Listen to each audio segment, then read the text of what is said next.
Hey, this is Karila here at Metal Life Magazine, powered today by Cold Cock American Herbal Whiskey, our beautiful local San Diego whiskey for local San Diego metal. I have on the phone with me today a special guest, Craig Goldy. He is a huge name in classic rock and metal, and he's here today talking about the self-debut album of Resurrection Kings coming out later this month. How are you, Craig? I'm doing great, thank you. How are you? I'm doing very well, my friend. You must be enjoying today. This is a sunny day for both of us here in San Diego, just chilling out. What's on the books for you today? I'm looking forward to seeing how this album is received. As you come closer to the date, is it something that makes you a little bit more nervous, or as it's all starting to come to fruition, is it something that's really getting you excited? A little bit of both. Yeah, it's always that way. Because you never really know until it happens. And sometimes you're blown away, and other times you're like, I thought it was going to be better than that. So hopefully it'll be exactly what we're hoping it to be. You know, the way this was put together, it just kind of snowballed. And so we're hoping that it'll continue that type of momentum, because it started off with me getting an email from the president of the label of Frontiers Records asking me if I'd like to do an album with, guys who made names for themselves in the 80s, kind of like in a Whitesnake, Deep Purple kind of vein. Mm-hmm. And I was sure.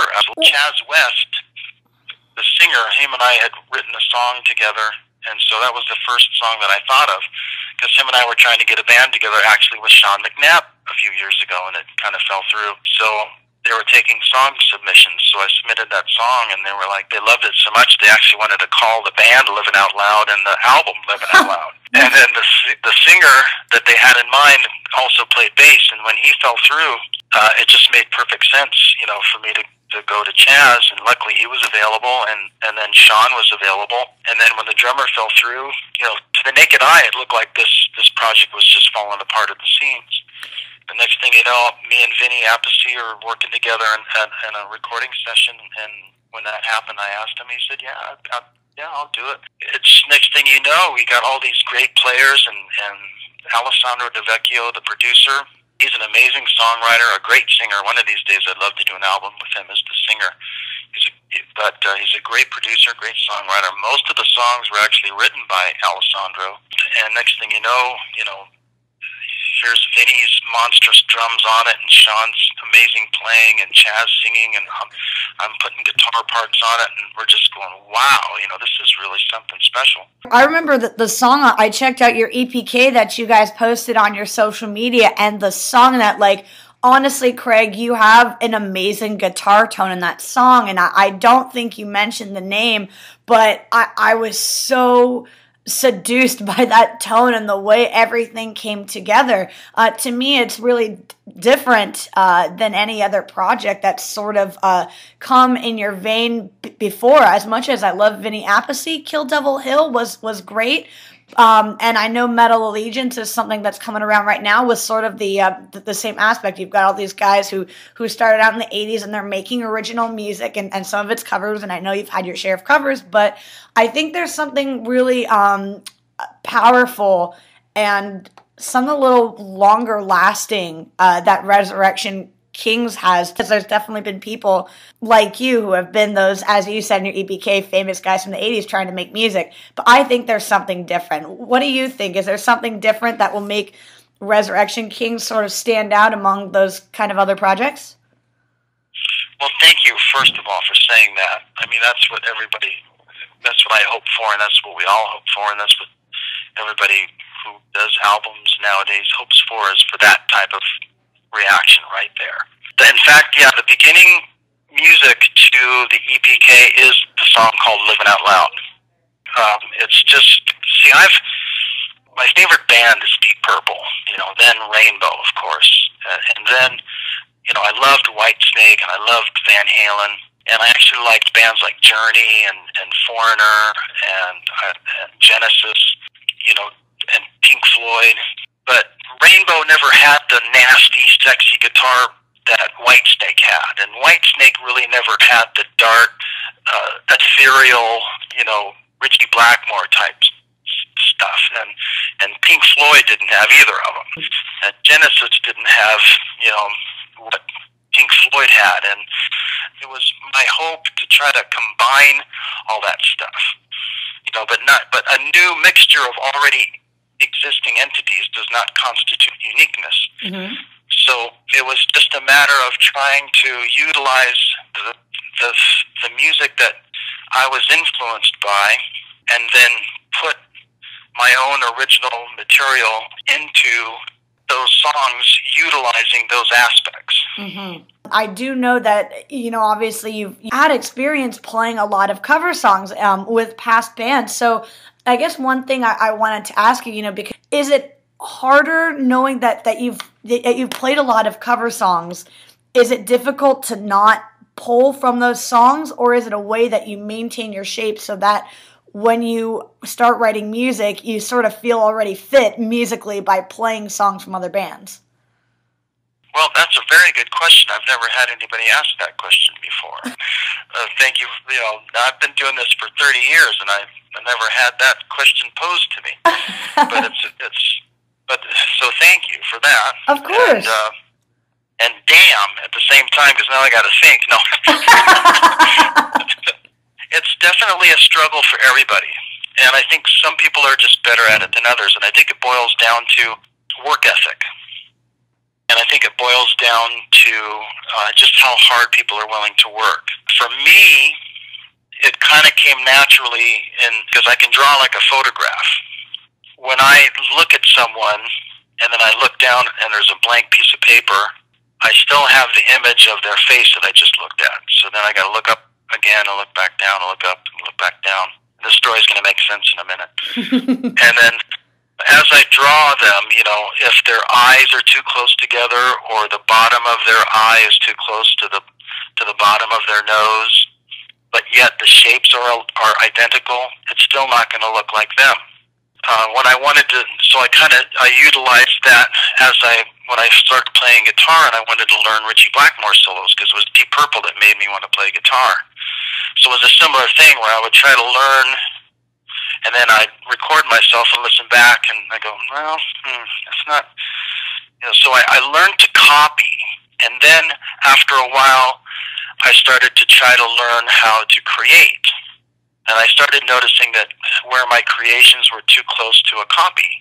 Then luckily, when I wrote with Ronnie for the Dream Evil album, that was the first time, I didn't notice, but that was the first time that the guitar player was involved that much in the songwriting, because prior to that, Ronnie and Jimmy Bain would write, and then they'd bring Viv in, and then They would bring the rest of it. So when I joined the band, at the time, Jimmy was kind of disenchanted with how things were going, so he just kind of wasn't around. So Ronnie called me and said, okay, kid, you're up. And at the time, I had stored up about 135 song ideas. So we started writing together. So he would just, I love that, I love this, and then we would start working, and then Warner Brothers got impressed and signed me to what's called a publishing deal as a songwriter. So I became a songwriter for Warner Brothers for 6 years.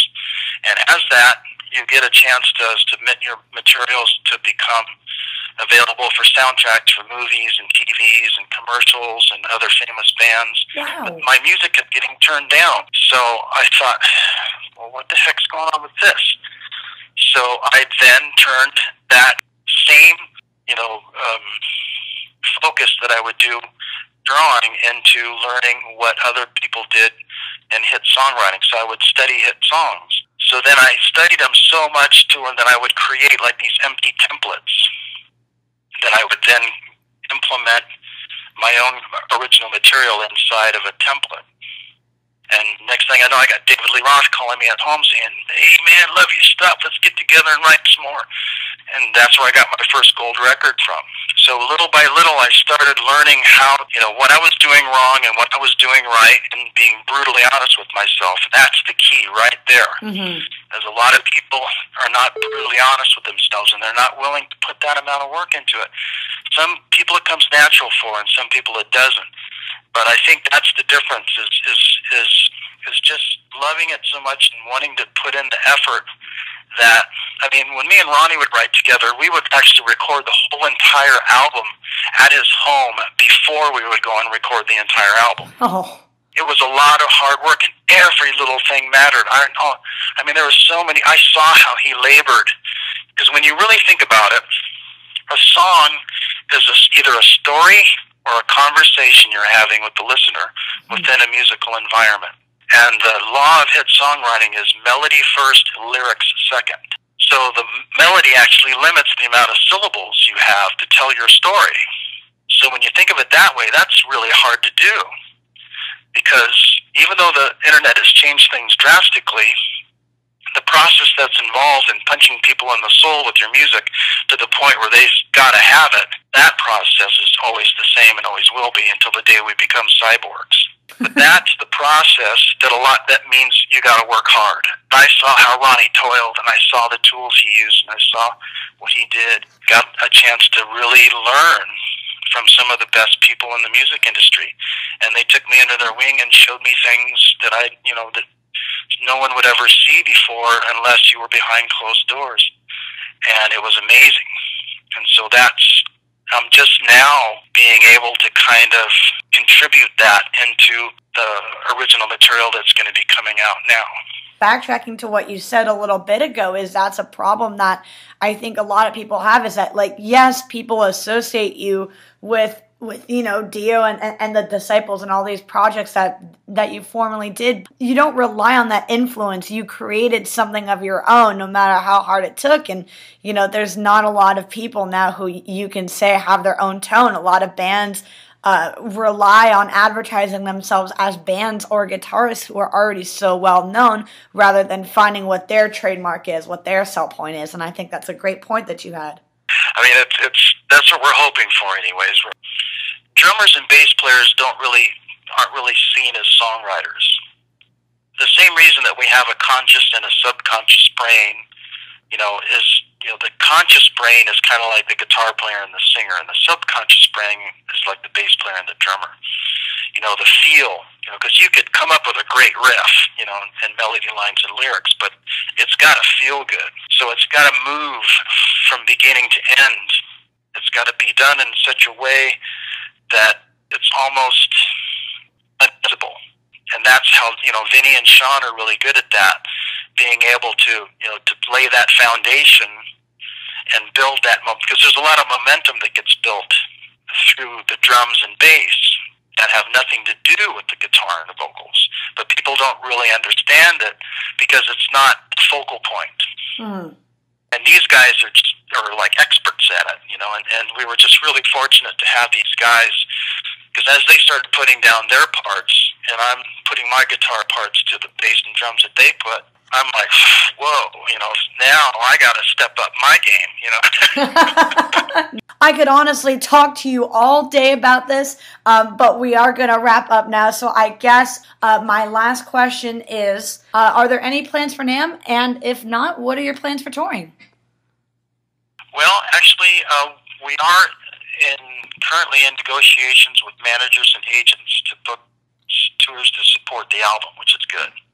Because everybody in the band did get really impressed with how the album came out, that we want to be able to not make it just another one of those, super group one-offs, throw something together and, away we go.